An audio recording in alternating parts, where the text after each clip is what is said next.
Hey, what's up? It's Alex. If you haven't heard about Anchor, it's the easiest way to make a podcast. Let me explain. It's free. There's creation tools that allow you to record and edit your podcast right from your phone or computer. Anchor will distribute your podcast for you, so it can be heard on Spotify, Apple Podcasts, and many more. You can make money from your podcast with no minimum listenership. It's everything that you need to make a podcast all in one place. So download the free Anchor app or go to anchor.fm to get started. What's up, guys? Welcome to another episode of Guy Rambles About Life for about an hour. We've got a good one in store for you today. When I'm recording this, it's Wednesday, February 26, 2020, or you're probably listening to this, though, Thursday morning. So thank you for joining me, and make sure that you subscribe to the show on whatever platform that you use to stay up to date on episodes.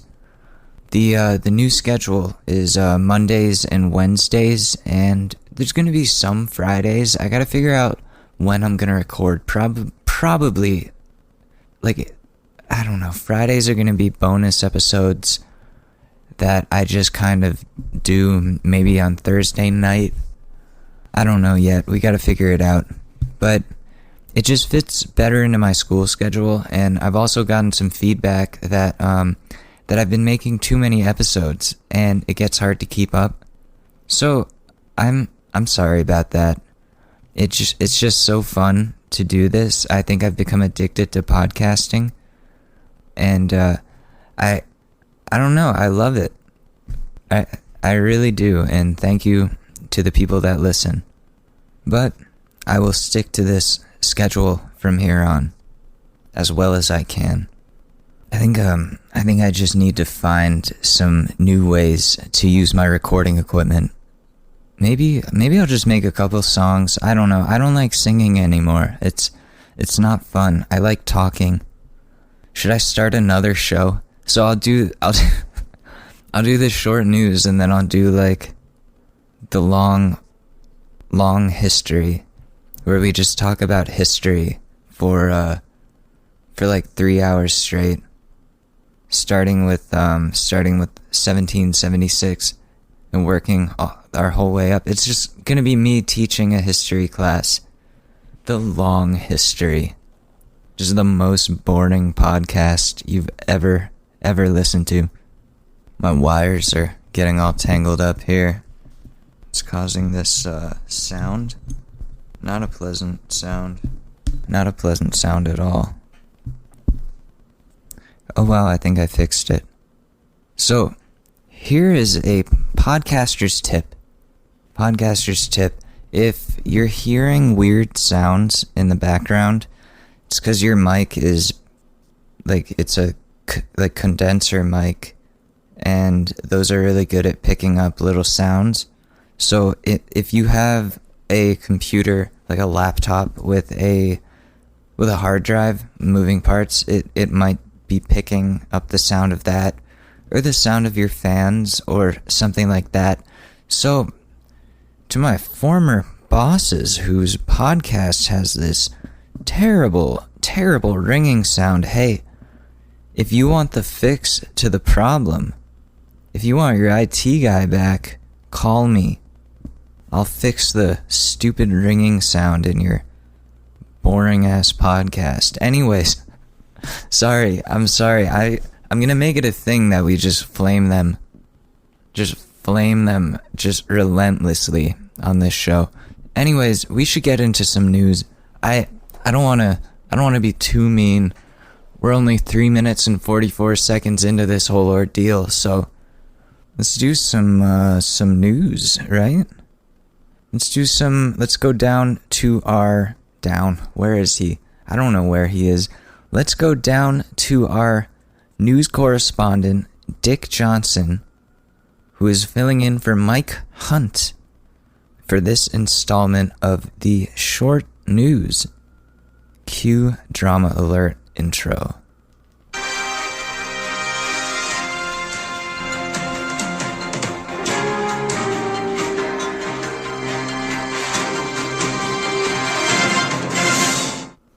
What is up, Drama Alert Nation? I'm your no, I'm kidding. I'm Dick Johnson. What is up, Drama Alert Nation? Welcome to the short news. The news, but shorter. I'm Dick Johnson, and here are today's top stories. The Democratic debate was last night, and I missed most of it, but from what I saw, I can say I'm going to tell my barber that I want the Amy Klobuchar look. Feel like it would look good on me. Bernie Sanders took a lot of heat last night, but he did quite well. People still went after Bloomberg for being rich. Biden messed up a bunch of things, as he usually does, and Elizabeth Warren was more boring than watching grass grow, except grass isn't as insincere. We have been following the coronavirus epidemic now for a couple of weeks, and it looks like the situation is only getting worse. More and more cases have been reported in other countries such as South Korea and Italy. South Korea has 1,300 cases of the virus, and the global death toll has now risen to 2,700. Make sure you prepare for the incoming outbreak and get all the supplies that you need. Food, medicine, masks, disinfectant, all of that. Stock it up. On the very same topic, President Trump is reassuring Americans that the virus is going to go away and is very well under control, contradicting the reports that are coming out across the world.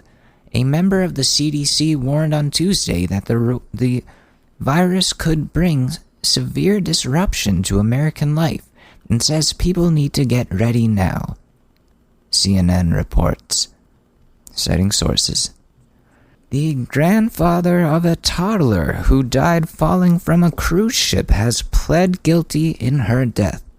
Back in December of 2019, a family sued Royal Caribbean Cruise Ships regarding the death of their 18-month-old daughter, who fell to her death from an open window. Her grandfather, Salvatore Aneo, was charged with negligent homicide in the toddler's death and has changed his plea from not guilty to guilty in order to make an agreement that includes no jail time. Aneo will be able to serve his probation where he lives in South Bend, Indiana. According to CNN, cannabis use in seniors over 65 years of age is on the rise, but there are risks. Pretty much what the article says is cannabis use in seniors who have conditions such as diabetes, which weed does not treat, could end up suffering from issues from chronic use. Additionally, geriatricians are concerned that anything with psychoactive effects, especially when combined with alcohol, can lead to dangerous effects in elderly people such as dizziness and falls, which honestly does make sense as a risk. I guess the important thing to take home from this article is if you are over 65 and want to try cannabis, make sure you don't have any conditions that would cause problems for you if you are impaired. Also, don't mix it with alcohol. No reason to mix weed with alcohol. It will only make you dizzy. Trust me. This has been the news. Back to you, Alex. Anyway, wow, that was some short news. That was the shortest news we've done. I think we're gonna keep doing it like that. That was pretty cool. Like a lightning round like that. Just pick like the most important things and maybe not the most dramatic, but the things that you really need to know. I like what this is becoming. I'm getting some structure to my life. This podcast is giving me structure. Look at me. I'm running a show, making honor roll, dean's list, on my way to getting a job. Wow. See what happens when you add structure in your lives, people? Who would have thought? Who would have thought? Not every day is great, but the little successes are big victories. You gotta see it that way. So, oh yeah, that last one about weed, that last news article or whatever, that's upsetting. I was under the impression that I just wouldn't stop, but I guess at some point I'm gonna have to at least cut back. Old people smoking weed, though, that's pretty cool to me. Although the falling down thing is definitely concerning. My great-grandmother died from complications from falling down. She was like 95, so holy shit, how do you do that? How do you live that long? But yeah, she fell, like tripped on the sidewalk or something and broke her hip and died from the complications, I think, from the anesthesia. I almost just blamed the anesthesiologist. No, she had a cardiac arrest from the anesthesia, and bummer. But anyways, old people and falling down. Anything you can do to prevent the old person in your life from falling down, do that. This is a public service announcement. Call that old person in your life. Call them and be like, "Hey, I just wanted to check in." They'll be like, "Oh my God, it's so good to hear from you. You didn't fall down today, did you?" They'll be like, "What? Did you fall down today?" And they'll be like, "No." "Okay, good. Bye." That's all. That's all you need to know. Check in. Make sure they didn't fall. Because not everybody has Life Alert. And even that's not enough. I'm actually kind of serious though. Like once you get old, your bones become very fragile, and you gotta take care of yourself.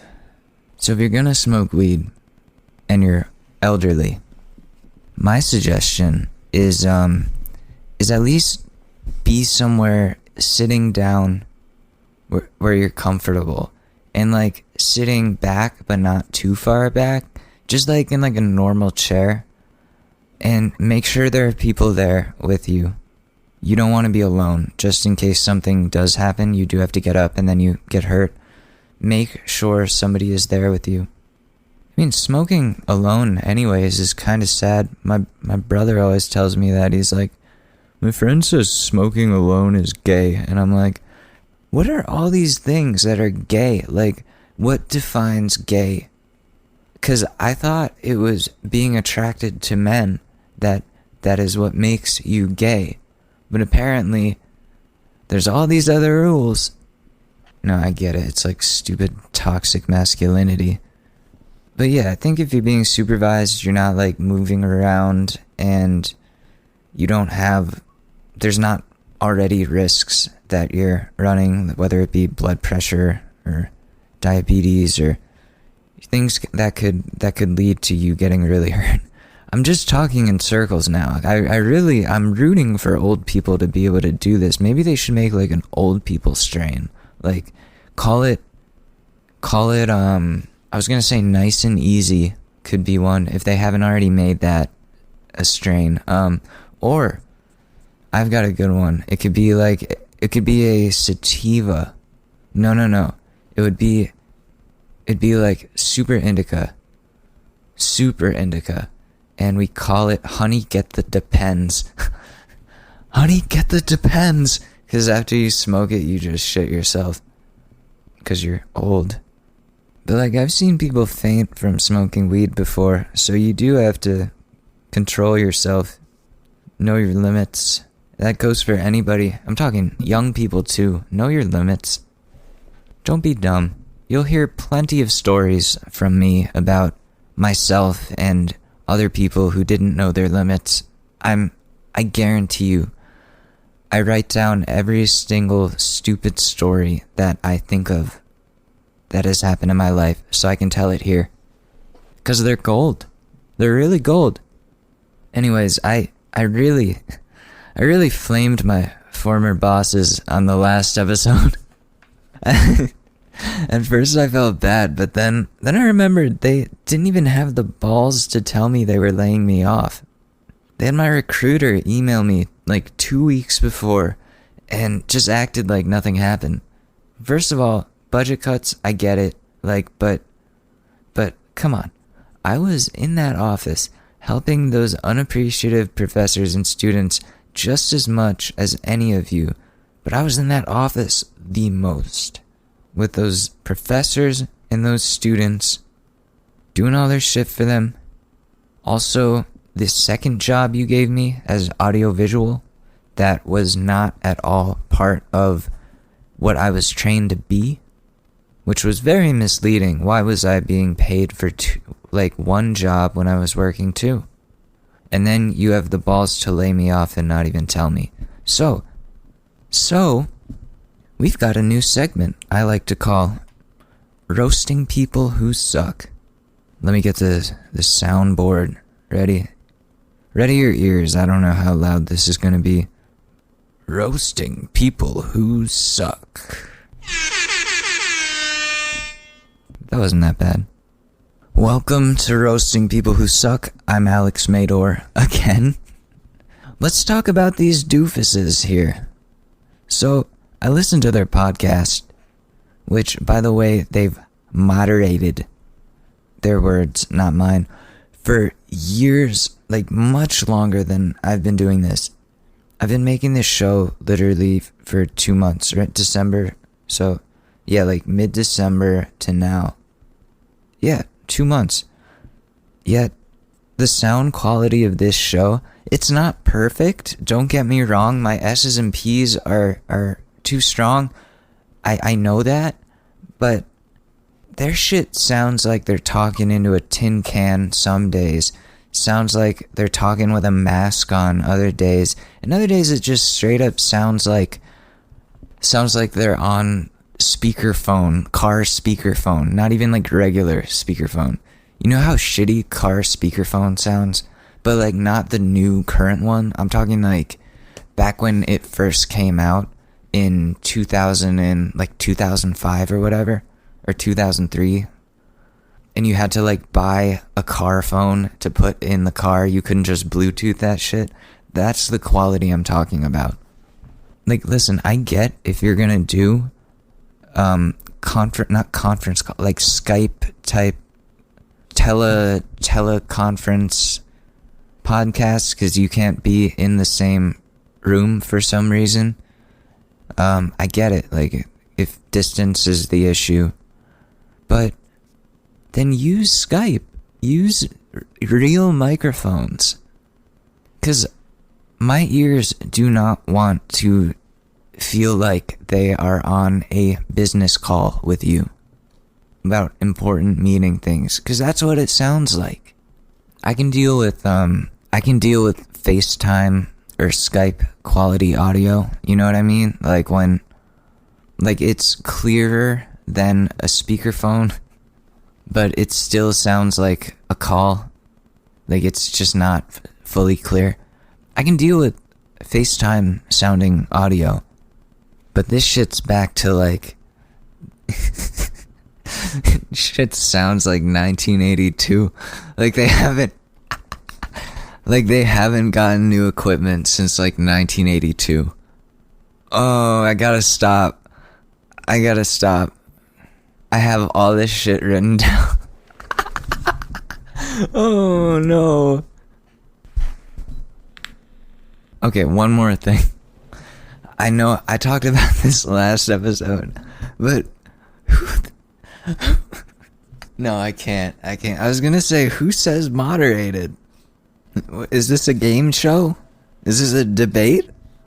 I'm getting all joked up about this. Damn. We gotta roast somebody else. I can't. I'm just bitter. I'm a disgruntled former employee. That's what I sound like. What else do I have here? Oh no, that's too much.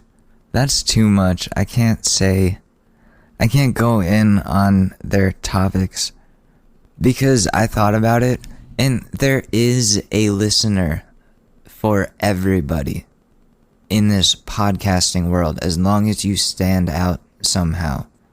But you gotta make that shit listenable. You've gotta. 'Cause your voices are fine. It's just the quality of the audio that's just so fucking funny. Makes me feel like I should be in charge of that place. No, stop talking, Alex. My cat just opened one eye. She's like, what the fuck is he doing? Talking into that weird thing that's connected to that other thing. He's got the shits on his head again. Like, I know we're not perfect. I say that all the time, though. That this is the jankiest podcast you will ever listen. I just burped. See? They don't do that. But we're real on this podcast. We're the short news. Nobody does it like us. Other people are all professional. They see themselves as moderators. No, I'm just a dude with a show. But to sum it up, your show is fine. Fix the audio, because there's always something wrong. I went through a bunch. I gave you some views or listens. I gave you some listens. I didn't subscribe, but I did help out your analytics a little bit. My advice, put your audio through lander.com. Run that shit as a WAV file through that. It'll automate mastering and mixing. Well, not mixing. It'll automate mastering for you. Spit back out a fully mastered MP3 for free, and you'll get professional sounding music. This isn't an ad read. I always have to say this is not an ad, but it's what I use. Just gotta be resourceful. Also, like, I don't know what you're recording on, but get a, invest in, this goes for any podcaster, or aspiring podcaster, invest in a USB audio interface, but make sure it is compatible with USB 3. Otherwise, if you have a newer computer, you're going to have serious issues. So, things to consider. This went from a roast to advice because I started feeling bad. But hey, what are you going to do? Should I cut this out? No. Whatever. Again, this is not a perfect show. At all. Whatsoever. And I like to think that I at least have like a different, it can be weird, but a different perspective on some things. And I hope that the stories that I tell are interesting enough for you to enjoy listening to. So that's my that's my roasting people who suck segment there. I had all this shit written down, and I ended up using maybe like 5% of it, and I just went completely off script for that. Some shit I have to write down, but if I'm really feeling something, I guess I can go on for a while, because we're 22 minutes into this shit. Right now, we would be at a story. When are we going to do the ad read? Let me get out my other talking points. I was writing them in class. Okay. So it says here, it actually says here to improvise the flaming of my bosses. Alright, so I did that. Good, I'm listening to myself. But now I guess, now that we've done all that, and I feel so guilty, let's talk about me and the mistakes I've made in my life. In this installment of Stories in Stupidity. So when I was 17, this is, late 2013. My mom and I had gotten into this really bad fight. We were at this restaurant in New York City. Really good restaurant. Side note, if you like good Italian food, go to Scala Nutella. Jimmy Fallon is there a lot. So we were there for my brother's 12th birthday. And the fight happened because my 5 foot tall mom had 2 Absolute Cosmos. I don't know if you know what that is. It's just it's a drink. It's a little drink with Absolute vodka in it. But she's really small is what I'm saying. And I told her like politely too. I was like, hey, like, could you maybe not drink anymore? 'Cause you get really angry when you drink, and I just don't want any problems tonight. And she did not like being called out for her problem. and she snapped at me, telling my little brother on his birthday that she knows that I've been doing drugs, saying, "You know what your brother Alex has been doing? He's been doing drugs," which is not something you say to your 12-year-old son about his older brother on his birthday. Broke the kid's heart. Which, by the way, keep in mind, I had smoked weed like once that year, and that's what she was talking about. Like, and then later I found out, oh yeah, I was just bluffing. Like, she was lying the whole time. She just wanted me to admit that I was. So anyways, my brother's heartbroken. My mom psychologically destroys me the whole way back to Connecticut, and we fight some more. I try to leave the house, and she doesn't let me. So the next day I leave the house to get the support of my friends. My mom follows me out. "Where do you think you're going? To do more drugs?" And I'm like, "God, no. I'm going to get some dinner that isn't from you." And the last thing she said to me as I got in the car was, first that I better be home by 10:55 on the dot, or else I won't have a car anymore. And then she says, "You're going to get into an accident. I just know it." And I'm just like, "Fuck you," and drive away. I don't think I actually said "fuck you." I've said that to her before, but not then. So, where are we? So I go out to eat with one of my friends. Then I go to my buddy Connor, shout out Connor, go to his house, and we made some music. And before I knew it, it was like 10:35 p.m. So like, shit, I have 20 minutes to get home. Where did the time go? My friend's house was about 25 minutes away, 30 minutes, and I'm like, shit, how am I gonna make it? How am I gonna make it? So I got in the car and I booked it. So I'm driving. I'm 5 minutes out from my house, about to barrel down this turn that I've driven down about 1,000,000 times. The same turn that as a kid my dad would reassure me that, oh, German engineering made it so he trusted speeding around said turn. And keep in mind, it's also a foggy, damp night, and I hit the turn, my tires lose traction on the road, the car slides and skids, goes up an embankment like Evel Knievel off a jump style, gets air, lands on its side, and then proceeds to roll 3 times across the road, goes through a stone wall, and then bounces off a tree, finally coming to a stop on its side. When I opened my eyes, the whole car was dark, eerily quiet, and the music had completely gone dead. That, for some reason, was the scariest part. So, I climb out of the smoking car, completely in shock. My head is hurting, my back is killing me. I'm just standing there thinking, oh my god, this is the biggest fuck up in the history of this town.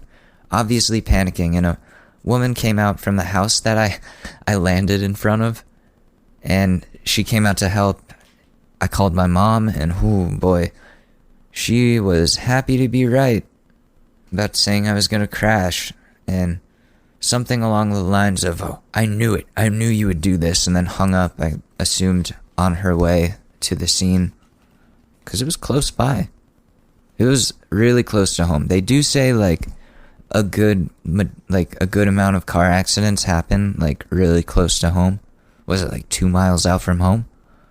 Or 1 mile? What? Somebody find that statistic. Jamie, can you pull that up? Can you pull that up, Jamie? Susie, can you pull that up? No, she's sleeping. So, the paramedics show up. The police, fire department, traffic coordinators, all your tax dollars at work. Thanks to yours truly. You're welcome. As the paramedics are putting me in the ambulance, my mom shows up and she's like, "Are you okay?" And I go, "Yeah." "Were you wearing your seatbelt?" "Yeah." "You're fucking lucky you were." And the ambulance doors shut right there, like, immediately after. It was like out of a movie. And I'm still in shock at this point. Paramedic sees that I'm really messed up about all this, and he compliments my Timbs, and I think I say something along the lines of, "Thanks, they make me taller," and he laughed. And I was, on the way there, I'm just laying there in the stretcher, And I say, all I wanted to do was get back in time for curfew, play the new Grand Theft Auto, and now I'm in Grand Theft Auto.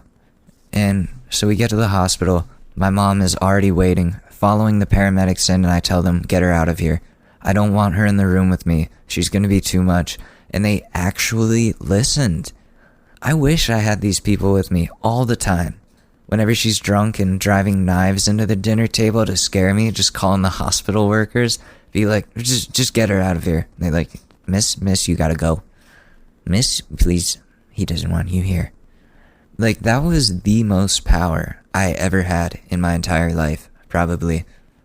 So then they put me in the hospital bed. They hook me up to they hooked me up to 4 IVs, I think. It was some crazy number like that. And they take all my vitals, they take some blood, they want to see if I am on any drugs or drinking. Just in case they got to give me a DUI, which, by the way, completely sober. Good on me, right? I don't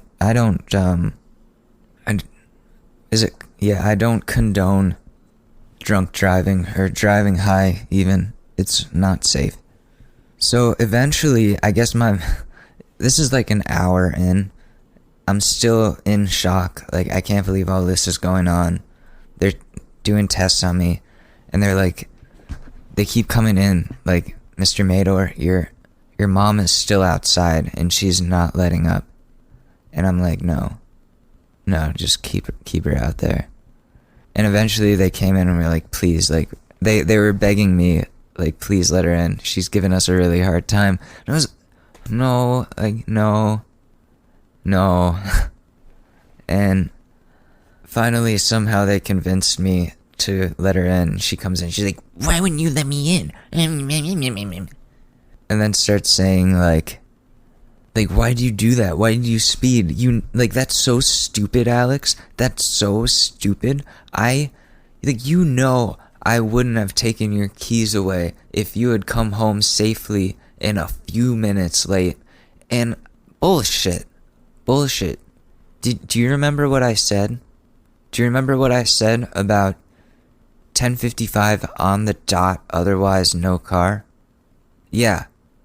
So that's bullshit. You don't say that, give that threat, and expect your kid's just gonna think, oh, there's a little bit of leeway. Not if your mom's a fucking Nazi. So, like, the second she gets there and she's bitching, my heart rate monitor is beeping faster and faster, and eventually she's like, your dad wants to talk to you on the phone. And my dad just got back from a Knicks game, and so he is inebriated. He's like, what happened? Can you imagine if your brother was in that back seat? Can you imagine it, picture it now. And heart rate monitor, boop, boop, boop, boop, boop, boop, boop, boop, boop. And the doctors come in, they're like, take him off the phone now. And I'm like, oh god. And they inject me with iodine, put me through this machine, check and make sure that I'm okay. I'm in the hospital until like 5 in the morning. It was terrible. I was having flashbacks. I still have flashbacks to this day. And they treated it like I had a minor concussion, even though they didn't find any signs of one. Mostly my mom treated it like one. She used it as an excuse to take away all my electronics again. And so that was fun. Like, at the end of the day, it would have been safer for everybody if I had just gotten in trouble. But at the same time, it's a testament to her failure as a parent. And I think, these are turning from stories and stupidity to stories and child abuse. But, what are you gonna do? I should have just driven safer. Or I should have left at a smarter time, given myself more time to get home. There were things that I could have done to prevent that. Hence, stories and stupidity. But that was the first time I think I had a near-death experience. I was in a really dark place after that. I went from like being able to drive and go anywhere to being afraid of driving and being stuck at home. And yeah, eventually my mom, she became a little more liberal when I was getting closer to 18 with my electronic use, because she realized, oh shit, like, this is fucked up.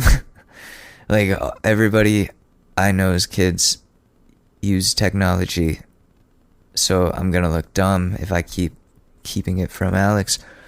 So at least I had technology. I discovered everything that the internet has to offer during the period of time where I didn't want to drive.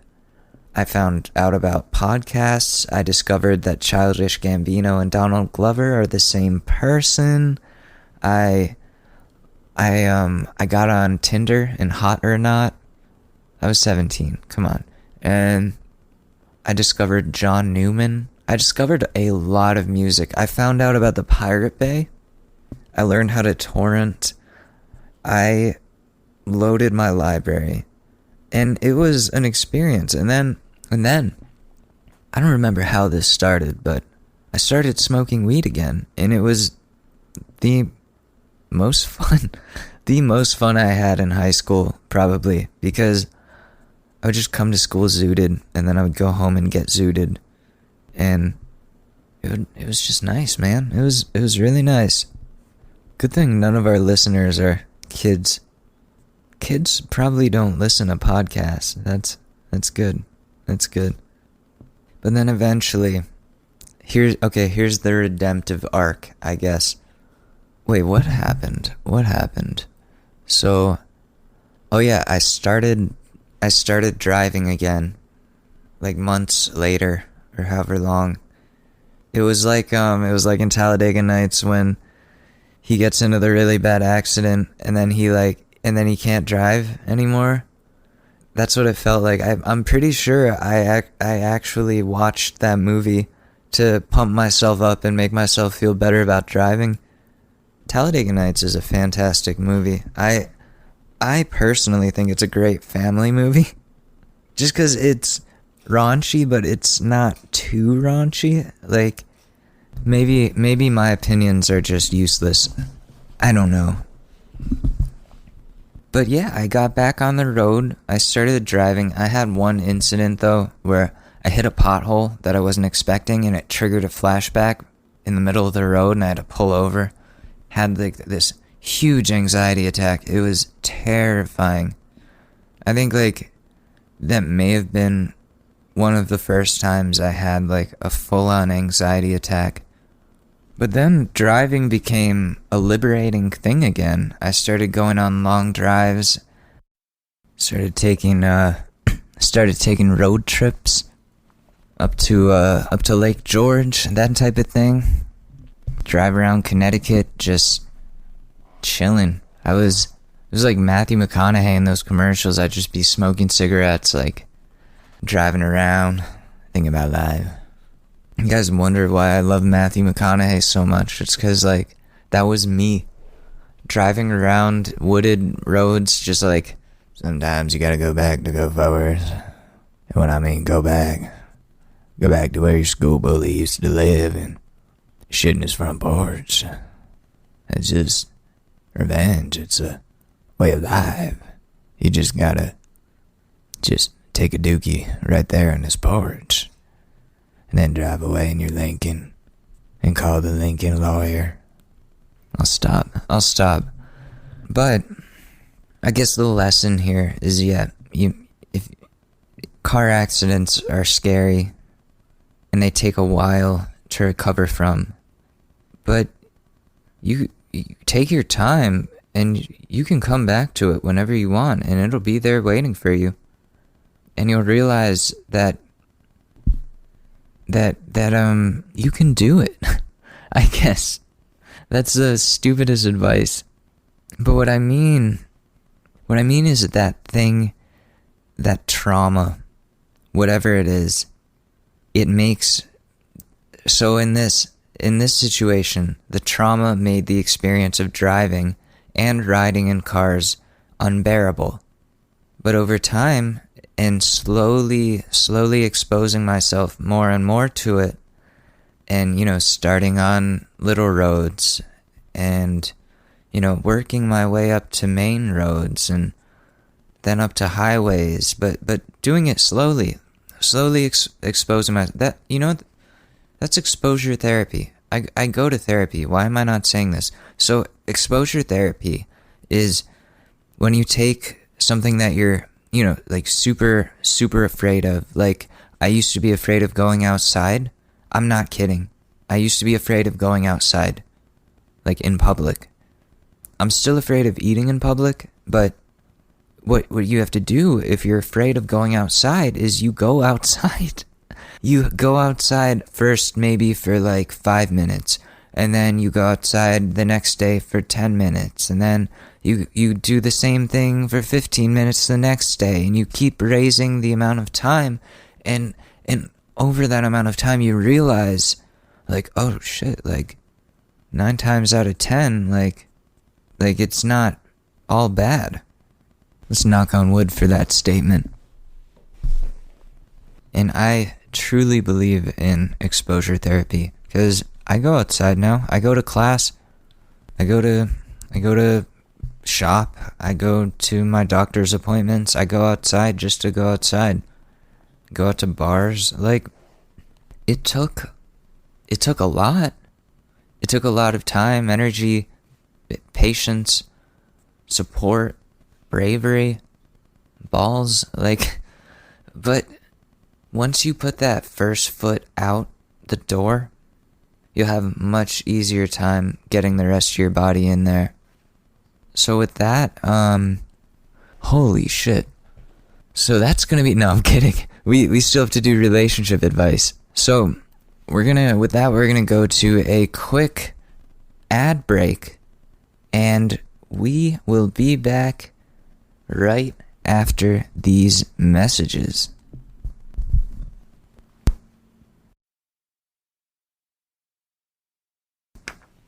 Guys, we got some more goods to talk about today. Today I want to tell you about Knockaround Shades.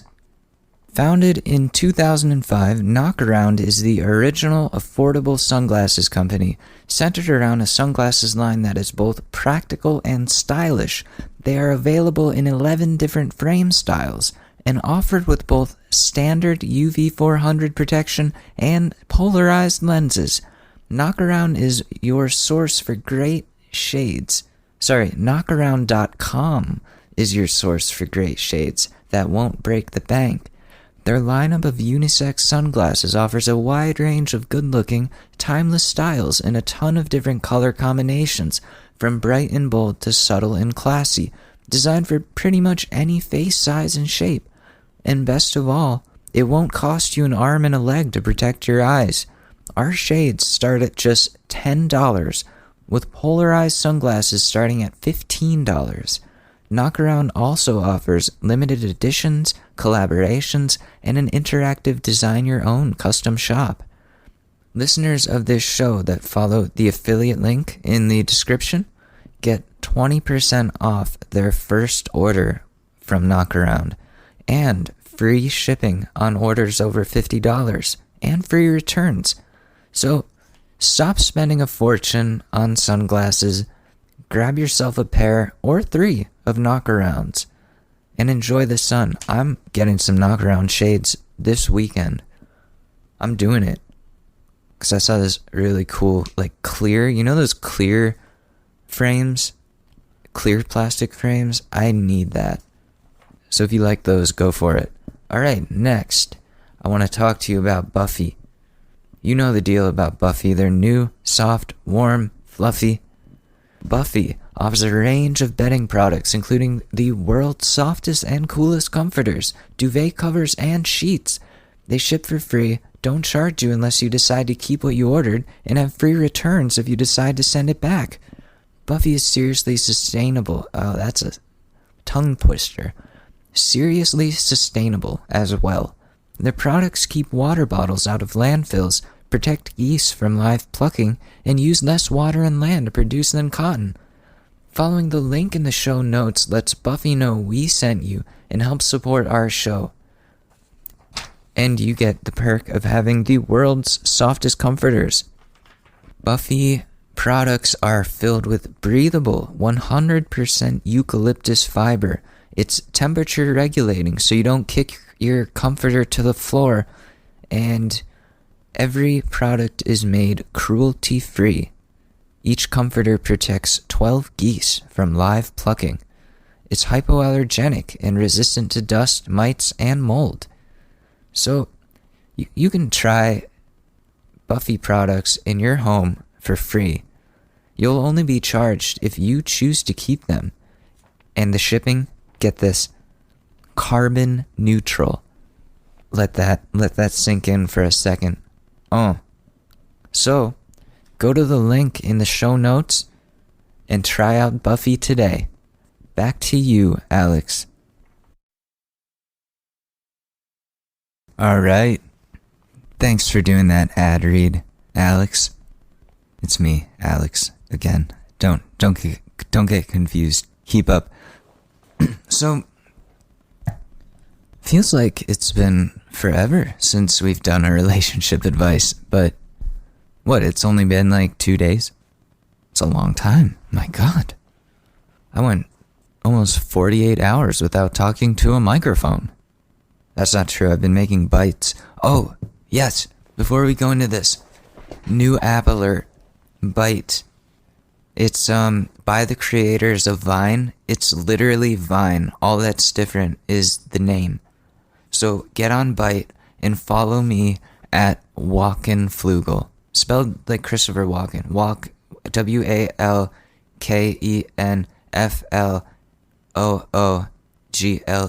Walkenflugel. I try to be funny on there.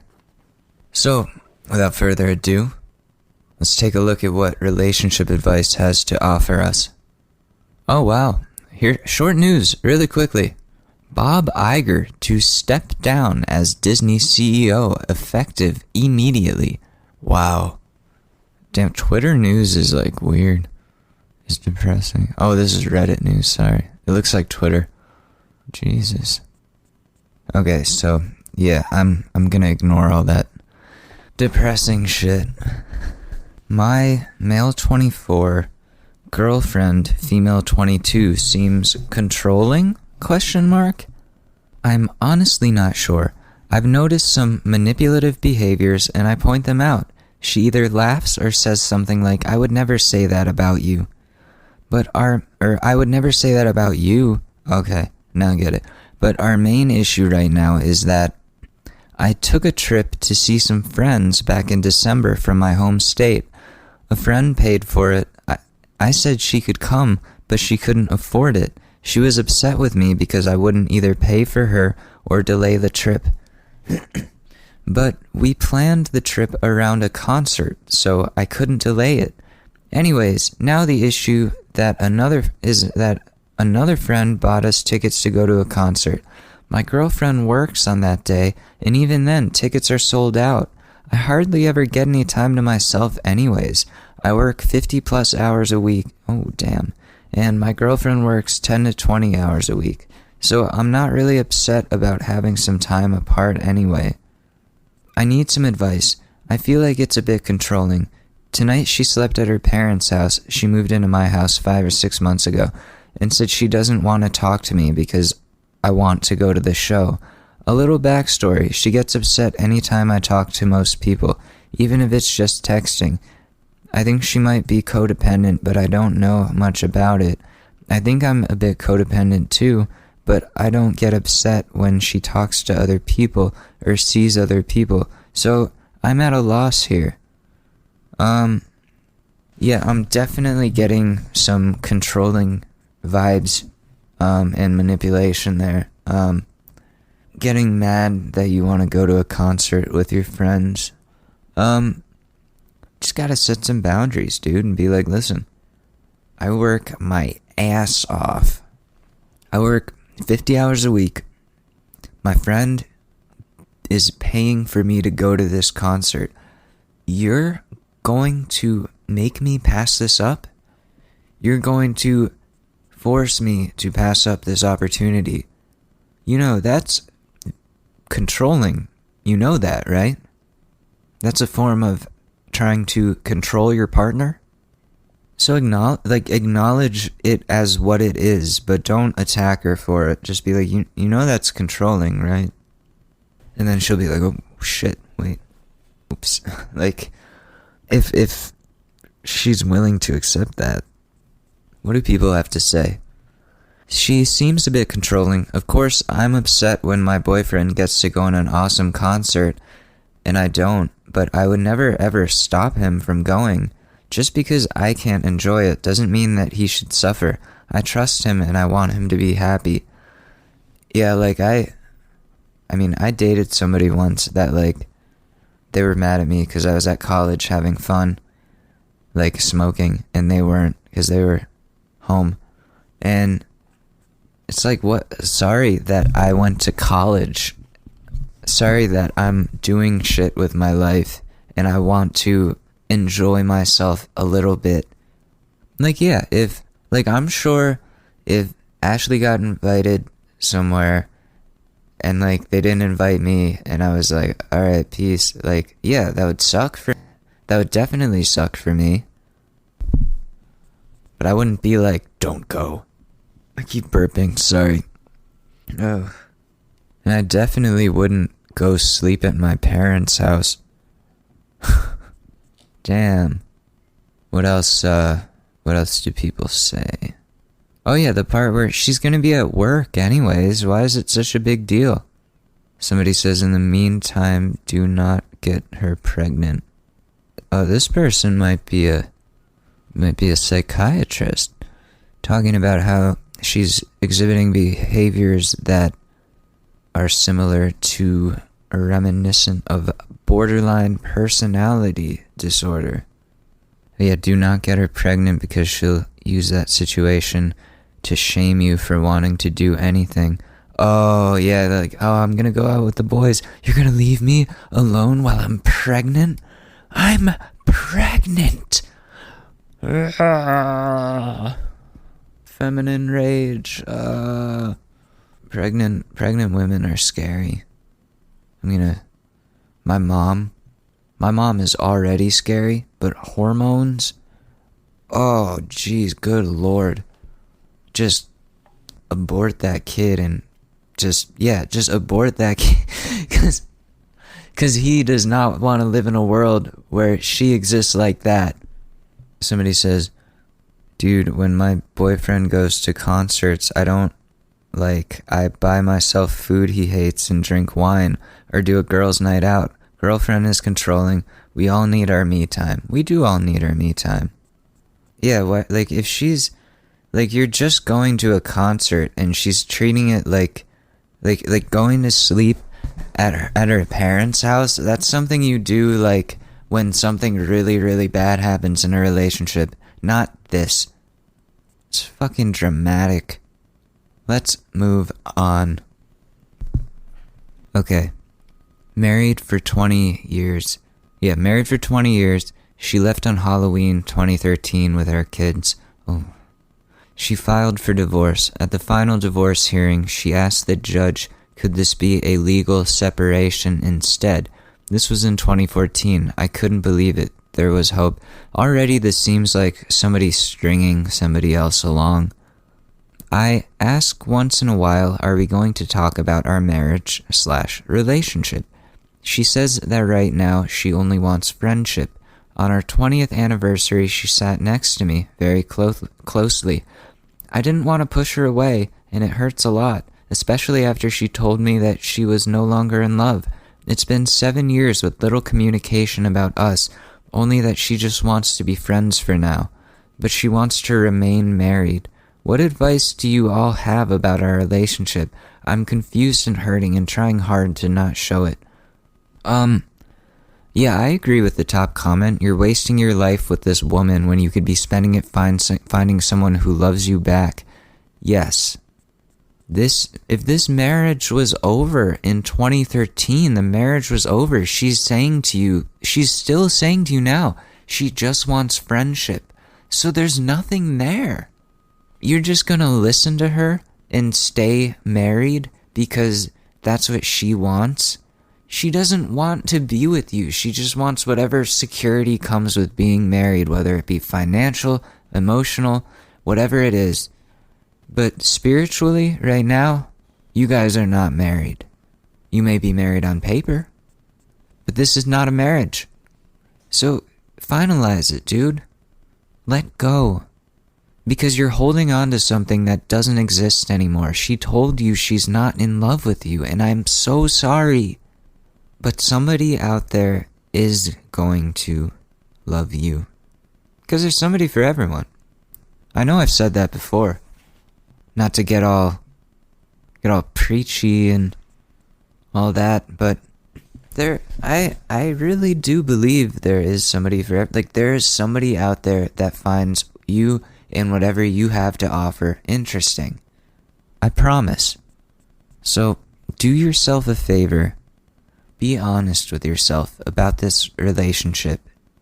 Get out of there and you'll feel so much better being with somebody that actually wants you. Dude, you'll wonder why you even stayed for as long as you did. Just do it, man. Don't let your dreams be dreams. Just do it. That wasn't that bad. Yeah, everyone's just saying this is insulting. Why stay married? This is very cruel from her, keeping you on her side with no love. Yeah, that's very manipulative. Listen, I don't want you, but I want you to stay. But we're not together. But we're living together. We're just friends that are married. That's more complicated and stressful and sad than to have that as a part of your life for that long. Just waking up and being reminded, oh yeah, she doesn't love me. That can't be good. That can't be good for you. And then somebody else says after 7 years of separation, it is well past that time. Yeah, 7 years. Dude, don't waste any more time. Do not waste any more time. Alright, so I'm just writing, do not waste any more time. You deserve to know what it feels like to be loved again. Simple and sweet. Uh-oh. I, 18 male, had sex with my friend/housemate, 18 female, after trying to comfort her. Oh yeah, you comforted her, alright. You comforted all over her. Speaking of comfort, have you heard of Buffy? Buffy is the most sustainable... No, I'm sorry. So this girl and I's dorm rooms are next door to each other, and we've been pretty close friends since the start of university, regularly going on nights out together and so on. I heard her crying through the walls the other day. It sounded like she was still going about 20 minutes later, so I knocked on her door to see what was up. She was obviously very upset, and I asked if she wanted to talk. I didn't get a clear answer, but she eventually got out that her mother had told her over the phone that her cat had been put down. Aww. She's a very touchy-feely person generally, and asked for a hug. This kind of led to us cuddling for a while, as I tried comforting her. At one point, she had her head resting in my lap as I played with her hair. Tragically, I started getting hard at this moment. I didn't have time. Subtly changed cuddling positions before she noticed. She looked kind of knowingly at me, and yeah, we ended up having sex. We spoke again today, which I came away from it with an inkling that she felt a bit awkward. Where do we go from here? Tragically, I started getting hard at this moment. Lol, the top comment. 669 likes. Do I like it and change that? Yeah.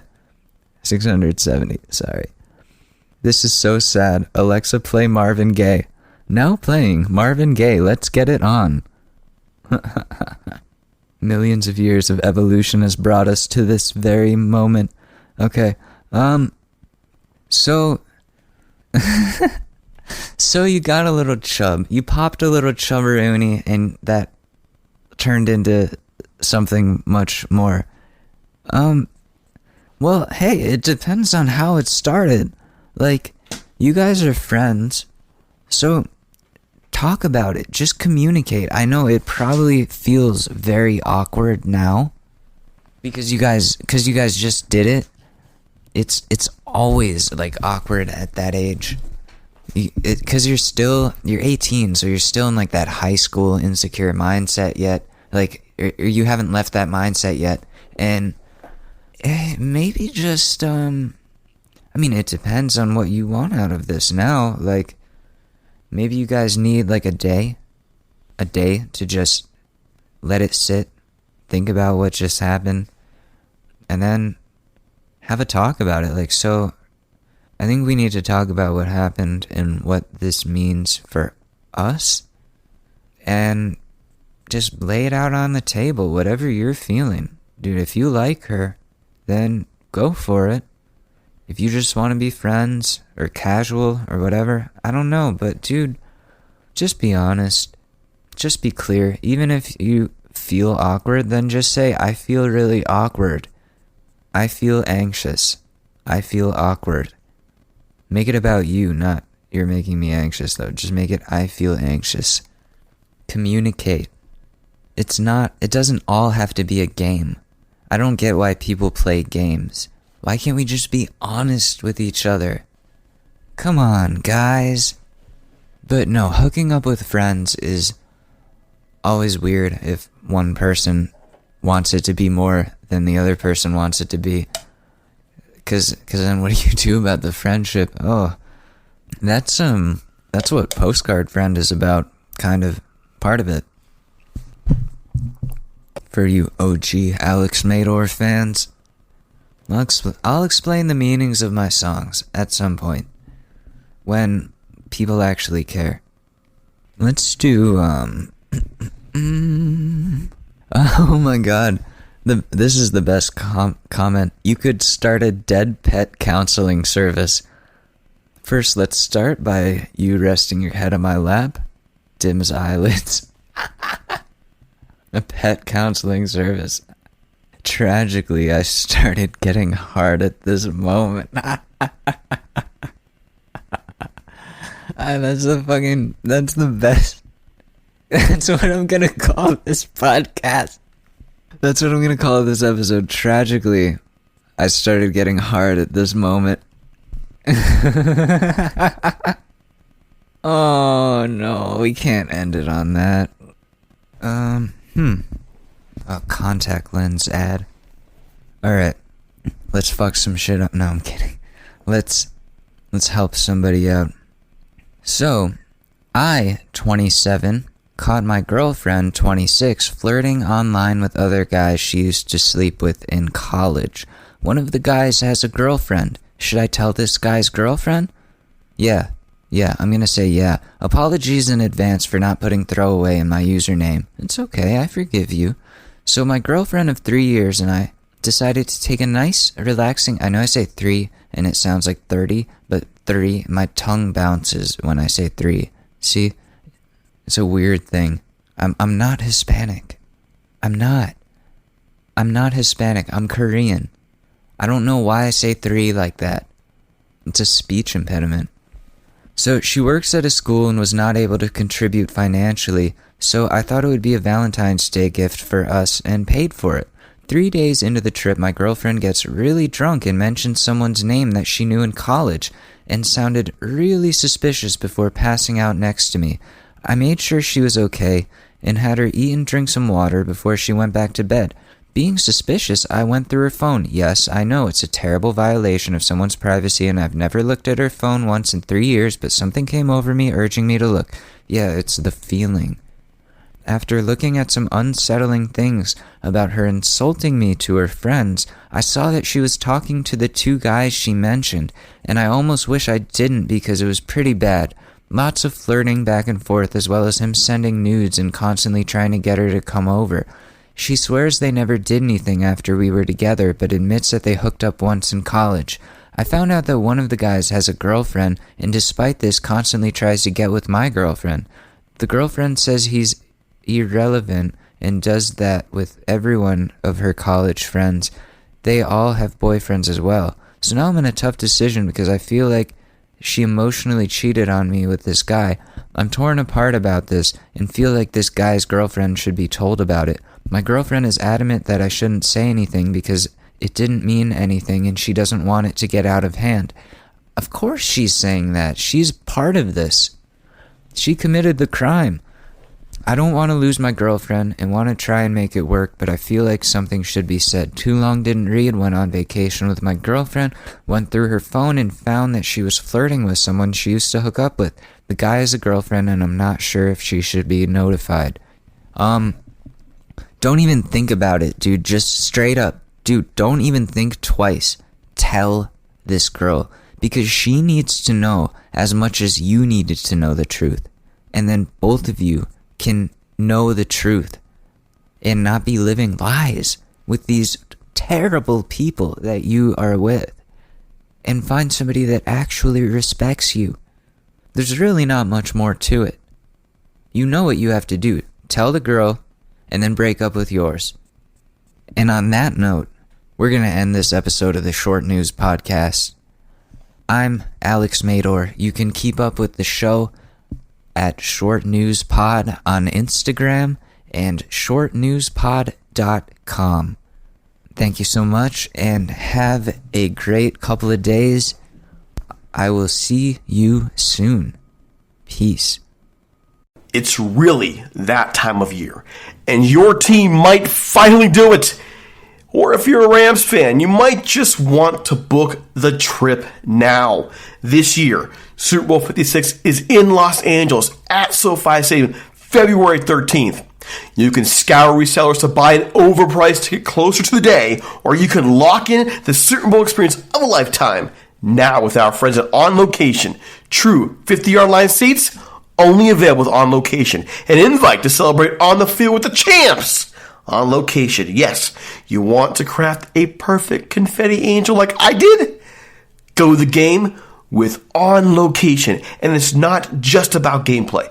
From dinner with NFL legend Marcus Allen to pre-game parties featuring acoustic sets for Wyclef, the official hospitality partner of the NFL is offering the most exclusive ticket packages available. Want to know how? Visit onlocationexp.com/SB56 or search Super Bowl On Location. That's right. Search Super Bowl On Location. Make the trip of a lifetime. It's your shot. Take it.